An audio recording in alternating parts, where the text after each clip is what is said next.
While people were up in arms about the animatronics having red eyes in the FNAF movie trailer, a lot of us were just amazed and blown away by the fact that after so long, we were finally getting an adaptation of this almost decade-old franchise for the big screen. The FNAF movie was initially announced merely a year after the first game released. On April 17th, 2015, we received news that Scott Cawthon would be partnering up with Virgo Entertainment to bring us a live-action reimagining of the trilogy of games that had been released up to that point. Although we all know how this story ensued. Conflict after delay after cancellation really demotivated the community. But in those losses came the spark for others to take matters into their own hands. And so, animations upon short films, upon comics, upon whole-ass musicals were released that truly conveyed how passionate the fandom was about the story and characters. Some more than others, but I digress. Today, we are talking about one such individual that has that same spark. This has allowed them to delve into creating a FNAF project of their own. While there have been other endeavors similar to this, I just feel like specifically covering this one since it has received the least amount of attention from what I know. Plus, this is my channel and I get to decide what I want to post. So, I want to shed some light on this TikToker and streamer known as Benny or London that has spent the better part of this year working on a recreation of the FNAF 1 office. The reason I felt so compelled to cover this project is due to how Benny's story and content creation resonated with me, and I believe it'll have the same effect for my audience.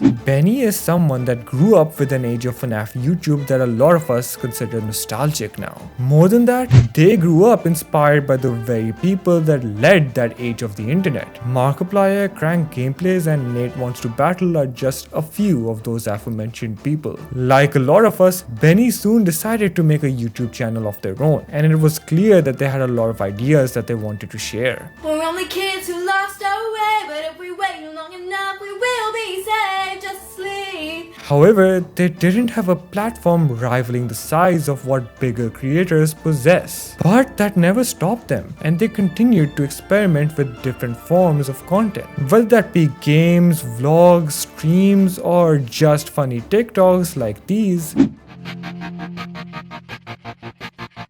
I walk a lonely road. Everybody told me that I sound like CG5. Probably because I am CG5.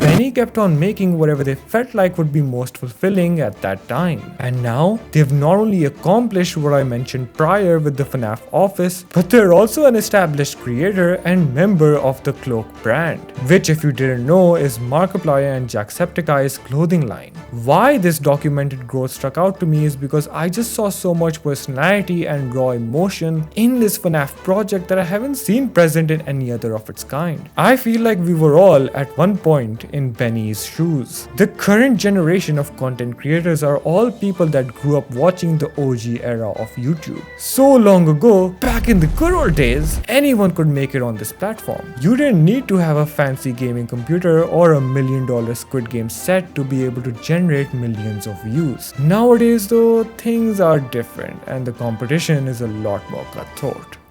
The YouTube landscape went from being a place where individuals could express themselves freely and creatively to a website where everyone is at each other's necks, trying to make the quickest buck they can. This has made it so that a lot more genuine and heartfelt creators are swept under the rug. Gone is the golden age of content when being yourself was enough. In the end, this relates back to you, me, and really all of us. I imagine that after seeing the best of the best commandeer this platform for the better part of a decade, we were left inspired and motivated to do the same. And yet, I wouldn't be surprised if it turns out that a lot of us either gave up on that dream or never even started in the first place out of fear of being left behind. Again, it isn't easy to make it in this field by just being your true self anymore. And yet, here stands Benny. Years of expressing themselves online is what I think ultimately landed them the opportunities to accomplish what they have thus far. Cultivating a supportive community while also managing the marketing for one of the biggest influencer brands, alongside also balancing a whole as personal project, is nothing short of commend-worthy. What's more is that this so-called passion project is now anything but. Other content creators of all sizes have shown interest in Benny's work, which has allowed them to further their connections and expand their horizons to the fullest.